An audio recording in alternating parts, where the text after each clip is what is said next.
Welcome to Physician Heal Thyself, the podcast, empowering you to take a whole person approach to your well-being, spirit, soul, and body. Join me, your host, Dr. Lara, naturopathic doctor, entrepreneur, and a servant of Jesus Christ. We are not just a body, we are spirit and soul. It's time to integrate medicine and spirituality into our healing. Let's get started.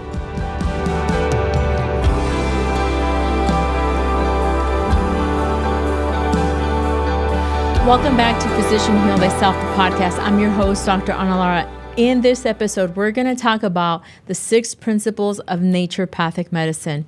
Take some notes, listen up. This is important, and this is what makes up the beautiful art of naturopathic medicine, and this is what sets us apart from every other practitioner. And I'm not trying to put anyone down. Everyone has an important, critical role in their line of work, and this is where we're truly unique. So I kind of get a little sometimes I'll fired up and passionate because we currently see in our, in the health administration of this country that and I'm not going to, this is not a political conversation, but we know that right now, Robert F. Kennedy, he's trying to have medical schools to teach nutrition to future doctors, which I think is great and important. But they act like this is something so new and revolutionary, it's never been done before. Well, I'm just here to say, as a naturopathic medical doctor, it's not new. And naturopathic doctors have been doing this for hundreds of years. From the beginning of naturopathy, doctors, and they didn't call themselves doctors then, they were nature curists or vitalists, eclectic doctors, they were already implementing nutrition. So what's going to set us apart as naturopathic physicians is that we need to speak up to start teaching people what is it that we really stand and what we're all about. What is our foundation? So I want to talk about these 6 principles of naturopathic medicine. Do you know that in naturopathic medical schools, we have through the first year, we have a course that teaches the history of medicine, all of it, the history of medicine, it's the philosophy, the foundations of naturopathic medicine as well, and all the different theories behind why these things are important. And so I want to talk about those 6 principles. And the very first principle I want to talk about is the healing power of nature. So we acknowledge that there is this inherent self-healing process that happens in every person's body, in the mind, and it is in the order of it's an ordered healing. It means it happens in a certain order, and there's an intelligence there. And God created the body, designed the body to heal itself, and gave us all of the healing tools around in our environment, the plants, right? And so as naturopathic physicians, we act in a way to identify and treat or remove those obstacles to healing and to recover. And so in order to facilitate this, we need to ask questions, right? And so we know that when we remove something from a person that's an obstacle to cure. So for example, if you're drinking 2 liters of Coke, right? Of soda, of any of your favorite choice of soda, every day, you're drinking 2 liters of that. I've had people tell me I drink 2 liters of soda every day. So if that's you, that right there is an obstacle to cure. If you're trying to lose weight, if you're trying to improve your energy, if you're trying to reverse diabetes or lower high blood pressure, lower cholesterol, if you do not remove that thing out of your diet, you will not heal. You will not cure. Now, what we'll do is that in conventional medicine, they'll just throw medications to help with those conditions that you have. But if you removed the foods that are aggravating your body, that are causing inflammation, that are causing disease, you wouldn't need to use medication. So that is an example of identifying and removing obstacles to cure. So we understand that the body is always trying to heal itself. It's always trying to bring things into balance. But when that scale is way too off, the body's going to struggle to bring it back to balance. So this is an important part here to understand, is that the body has the capacity to heal and recover itself. Now we need to identify what's causing the issue, which is the second principle, and that's identify and treat the root cause. When we identify and treat the root cause, like I said, we're removing all those things that are causing disease, whether it's diet, lack of sleep, toxins in your environment, toxic relationships, anything that's a stressor to you. Once we identify those and we remove them, then we can start treating the underlying symptom of that. So we're not just slapping a Band-Aid. We're not just giving you medication for the symptom, but we're helping the underlying structures in a more profound way to help that first principle, which is for the body to heal itself. And so the third step would be to start giving the body what it needs, right? We give the body what it needs to support that. But in all of this, the one thing that I would say is similar in conventional medicine of the 6 principles is to first do no harm. And I am going to get a little edgy here because I think that the conventional model does a lot more harm than good. Unfortunately, in naturopathic medicine, not only is first do no harm important to us, it's also important that we give proper consent, that we're, giving proper consent to our patients, informing them, educating them. So we follow these 3 guidelines in avoiding harming our patients. The first one is to utilize methods and medicinal substances which minimize the risk of harmful side effects using the least force necessary to diagnose and treat. So this is when we're going to use homeopathy, hydrotherapy, botanical medicine, the nutritional medicine, and other natural ways, right? That's the least harmful to the patient. So we start with the least amount of force. The second is to avoid, when possible, the harmful suppression of symptoms, right? Like using steroids is a big suppressor of symptoms. And the third is to acknowledge, respect, and work with the individual's self-healing process. So when we identify, once again, the healing power of nature, right? The body has an innate ability to heal itself, and then we can use nature to introduce it to the body to bring healing. But first we have to identify the root cause, treat the root cause. So I simplify this by telling patients, we find out what's causing the problem, remove those things out of the lifestyle, and then give the body what it needs, and you get out of the way, and then the healing starts to happen. Sounds easier than it is to actually do it and implement it. The fourth principle that is very important to us as naturopathic doctors, that we have this term called docere, which docere is to teach, is to bring education and awareness to the patient. And so the doctor becomes a teacher. And so we do a lot of educating to our patients, right? We educate our patients to and encourage them for self-responsibility of their own health. I always say, I want you to be in the driver's seat of your health. You're responsible for it. I'm just your GPS trying to guide you in which direction to take, right? We recognize and employ the therapeutic potential of the doctor-patient relationship. We understand that, that relationship is, it's important and it's sacred.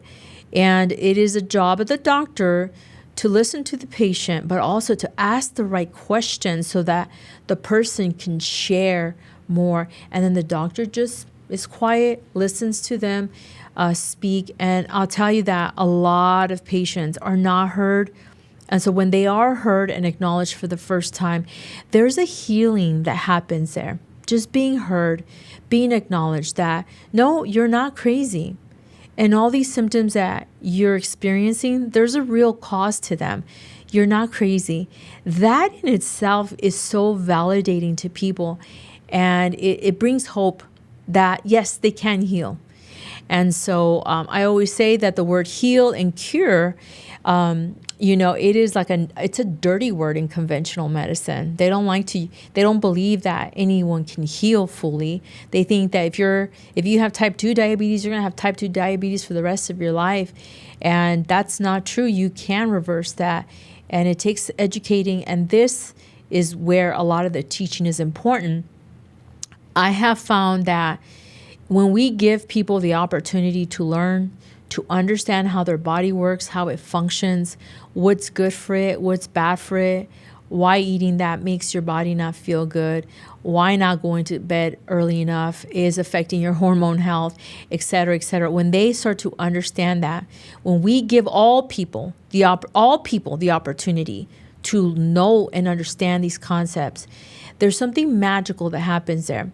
And there's a lot of, there's a lot of bias in medicine. There's a lot of assumptions that are made based on a person's appearance. They might think this person's not educated. Why am I going to spend time explaining hormones to them or diabetes to them? They're not going to get it. Here's a pill for that anyways, right?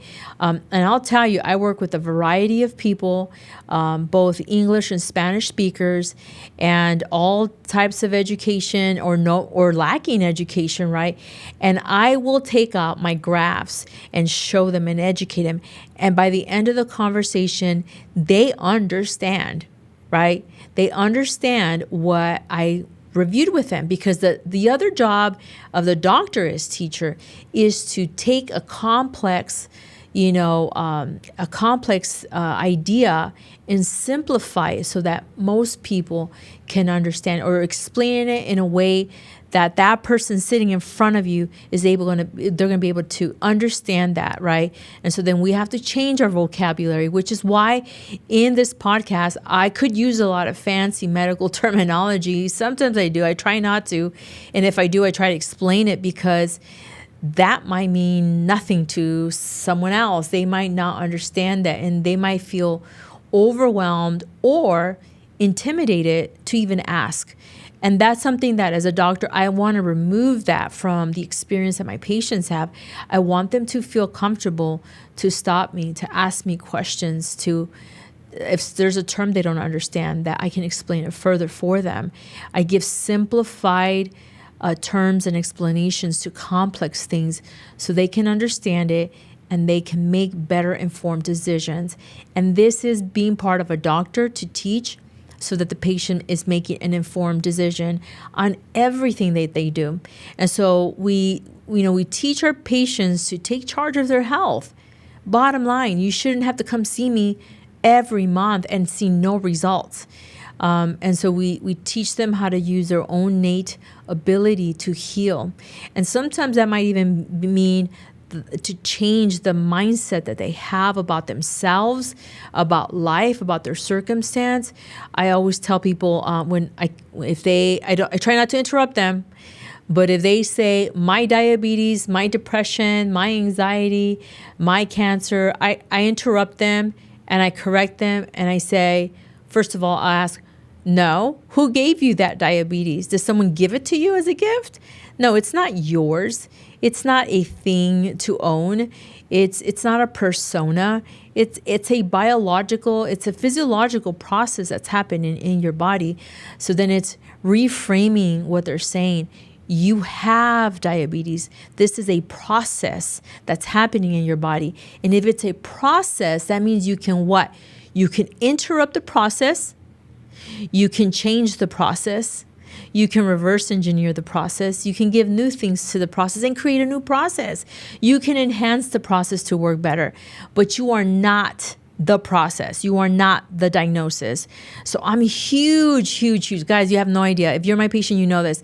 I do not like people to identify themselves with their diagnosis, period. That's not who you are. That's something that's happening.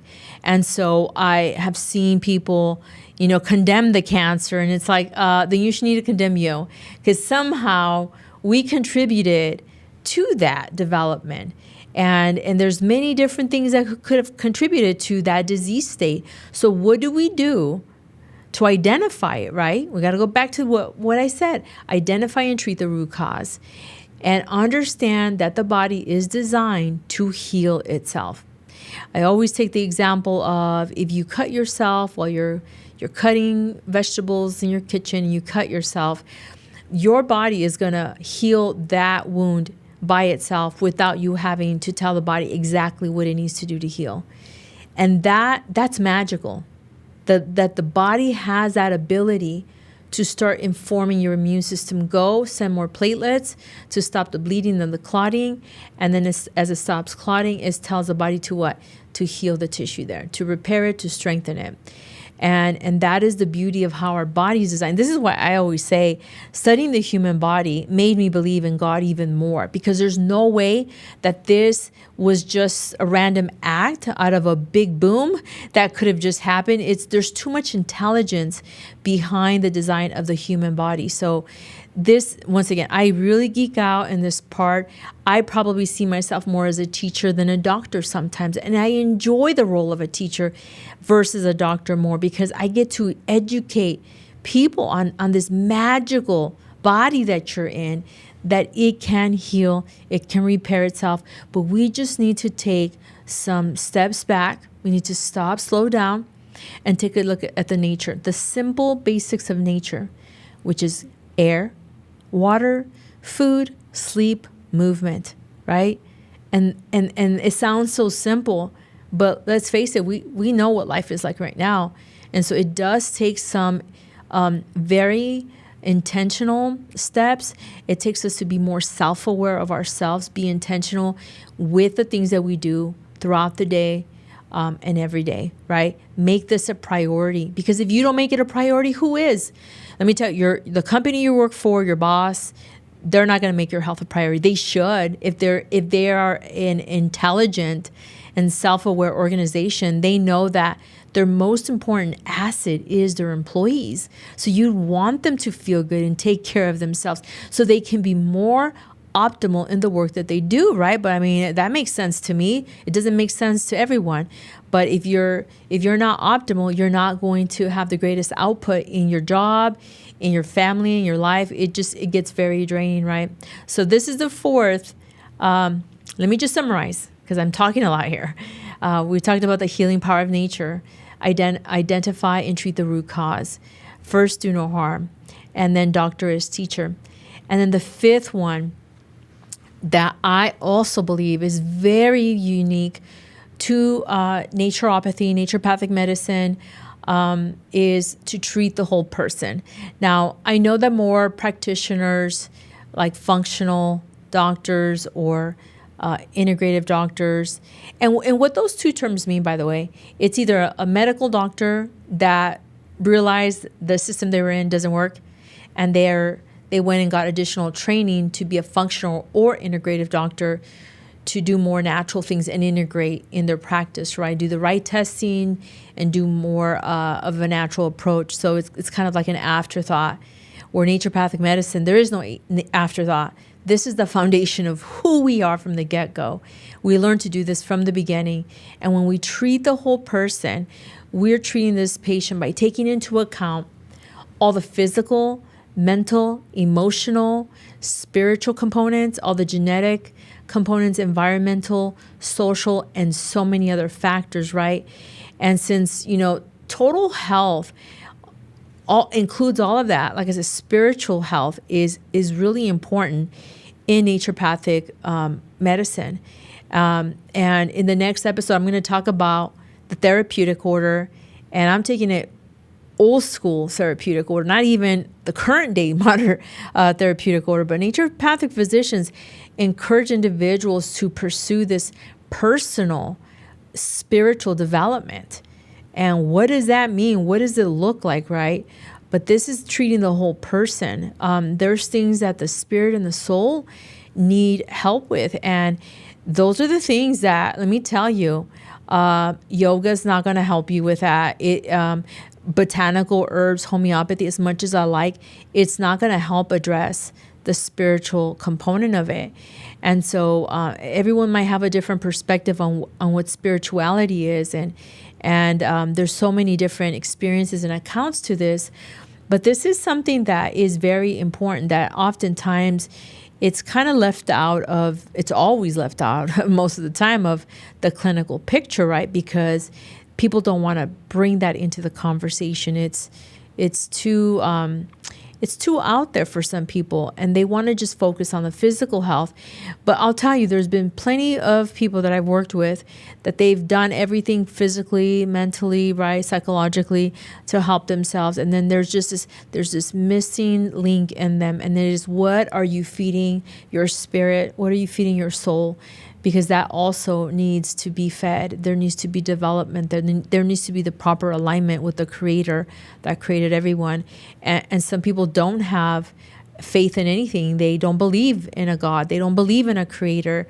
And so I can see why they have such disharmony in their health, in their bodies, in their lives, because there's no purpose there. There's nothing to anchor themselves onto but themselves.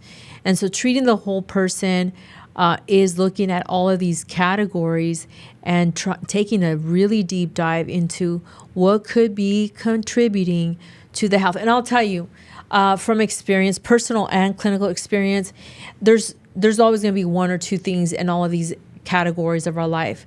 There's physical things, there are mental things, there are emotional things, there are genetic things, there's environmental factor things, social relationship issues, spiritual stuff. And so we need to, it's a whole wheel, right? We need to address the whole person and identify what are the obstacles to cure, and then give the person what they need. And so without taking this whole person approach, it's going to be very difficult for people to find healing. For example, I had a patient years ago who, she thought she was having heart issues. So she went to the cardiologist. The cardiologist did all the exams, all the testing needed to take a look at her health, and found nothing, but gave her medication for the tachycardia, right, that she had, which is the heart was just beating faster than it should. She came to me and I asked her all these questions. She was an older woman. I asked her all these questions, and I said, okay, these are the tests that I want to take a look at. And I did a full thyroid, a comprehensive thyroid test, and other tests as well. I suspected that it could be her thyroid. And so when I received her thyroid results, yep, that's what it was. Her T3, T4, her thyroid she was making too much hormone, way too much. And so that was what was making her heart beat faster, and the anxiety she was having. So then we started to do something. We did some herbs to help to reduce the thyroid hormone, and some other dietary changes that we made, of course, because she was eating some things that might have been pushing her the pathways to make more thyroid hormone. So it took some things that she was taking some other things that she shouldn't have been taking, and we took her off of that. And so then within a month or two, she regulated and she was fine, and the heart issues went away, so she didn't need the medication. And so you might be wanting to treat the heart because that's where you feel the symptom, but the root cause wasn't the heart, it was the thyroid gland. But even then further, it wasn't the thyroid gland, it was things she was supplementing with to support her thyroid, and dietary things that she was doing to support her thyroid, but her thyroid didn't need it. And here's the danger when you start treating yourself naturally, because you hear someone say, take iodine and take selenium and take this for your thyroid, and you start treating yourself with something natural, and then you give yourself a medical condition. And that's what was going on with this person. She was doing things to help optimize her thyroid, but did she need it? No, she didn't. She was in her 60s and she was fine, So, but we had to get those things out of her diet, and that was it. Her thyroid went back to balance without needing anything. Her heart condition resolved because it was never the heart. It was what she was consuming through her diet and supplementing. And that's what that means by treating the whole person and finding the root cause and treating the root cause. And then what do we say? And then when we identify and treat the root cause, we let the body heal. We just step away and let the body heal, because there's the healing power of nature. There's the innate ability for the body to heal itself. all they needed to do is remove the obstacles to cure. And so the cardiologist would have never figured it out because they're just looking at the heart. And that's what makes naturopathic doctors different, is that we're looking at all of these components to see where could it be contributing to disease, to disharmony, right? And then we're looking at the big picture, and we can zoom in and zoom out of situations. And that's what treating the whole person is. We're not treating the organ system. We're not treating the diagnosis. We're not treating based on labs. We're not treating just based on symptoms and signs, right? We're treating you as a whole person that you are, spirit, soul, and body, and everything that comes with that. We're assessing the whole person. And this is also unique to each individual. There's no cookie cutter from one person to another. And so what is this? This takes time. It takes relationship to get to know the person, for the person to get to know the doctor and feel safe, because let's face it, they've experienced so many bad experiences with doctors that they come to us already with medical trauma, right? And we have to earn their trust. We have to earn their respect. We have to let them feel that they are safe, they're heard. We're not going to hurt them. At least that's what I do. I don't know. I can't speak to everyone, but that's how we're trained to do.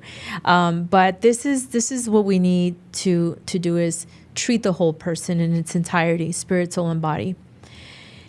Now, the sixth part of our 6 principles is prevention. And we emphasize prevention of disease by assessing, risk factors, hereditary factors, any susceptibility to disease, and making the appropriate interventions in partnerships with our patients to prevent illness. Naturopathic medicine is committed to the creation of a healthy world in which humanity may thrive. And so we strive to teach, the person each way to stay healthy and vital. And so this is why I tell people, okay, we're going to make some dietary changes. This is not a temporary thing. Sometimes if it's a very strict diet we're putting our patients on, it might be temporary until we get some resolution. There might be some things you may not be able to consume because your body is sensitive to them and actually triggers you to have those symptoms. So then you decide on your own not to have them. And if you're going to have some, how to offset some of that, very sporadically. And then there's, for the most part, let's improve your diet 80-90% overall and be consistent with that. And you can still enjoy some of those night treats that you like to give yourself, but that's not going to be a consistently everyday thing, right? And so the prevention part, even when someone is coming in with many medical conditions, based on age and symptoms and history, all of that, there might be some additional screening things that we might do to know, is there a risk of cancer here? I've had people come in for one thing, and then as I'm gathering all the information, my internal alarm is going off to screen for these other things. And then I screen, and we find the beginning stages of a condition, whether it's beginning stages of a cancer, beginning stages of diabetes, insulin resistance, whatever it might be. And I'll warn people like, hey, you're not quite insulin resistant, but this pattern we see here, I've seen this pattern enough, and you're just moments away from developing insulin resistance or diabetes or prediabetes, right? And so what we want to do to prevent that from becoming fully a full-blown condition and then causing further harm to you, we want to change the diet. We want to give the body these things. We want to get you to sleep, get some exercise. Like, these are the things that we need to start doing so we can prevent it from getting further along the path of disease, right? So that's what I mean by prevention. But we get several young, healthy individuals or more mature people who are healthy, and they just want to prevent. So we'll do all the preventative stuff, not just testing either, but we're still going to do the lifestyle things, vitamins, nutrients, things they should be doing to optimize their health. What are some things that could support their health and wellness journey so that they can prevent illness. And those people don't have to come see us often, maybe once or twice a year based on, what their preference is. But prevention, we say that prevention is the best form of medicine. Because if we can prevent people from developing those conditions, that would be the ideal. And this is very important. This is the key part of prevention that the part of prevention that I get really excited about is teaching young people, young children, on what to do, how to eat, how to live a healthier lifestyle. Especially because I see in my clinic a lot of unhealthy patterns in teens and in young people with technology, poor sleep habits. They're going to sleep way too late. They're not getting enough sleep for their age.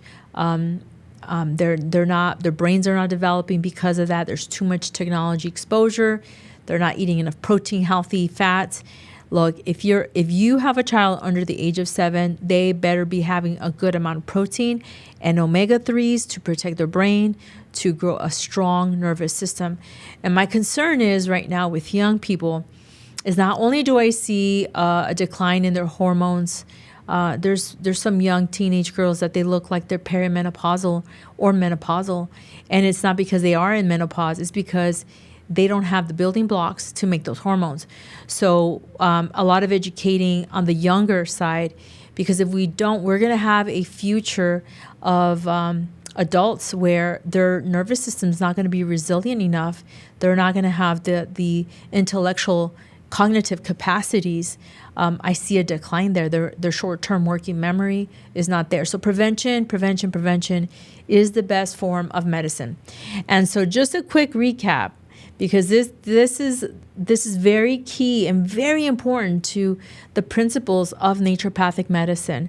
And this is the approach that the thinking, right? The critical thinking, the blueprint that as a naturopathic doctor that we take we understand that the healing power of nature is real. You have the innate capacity.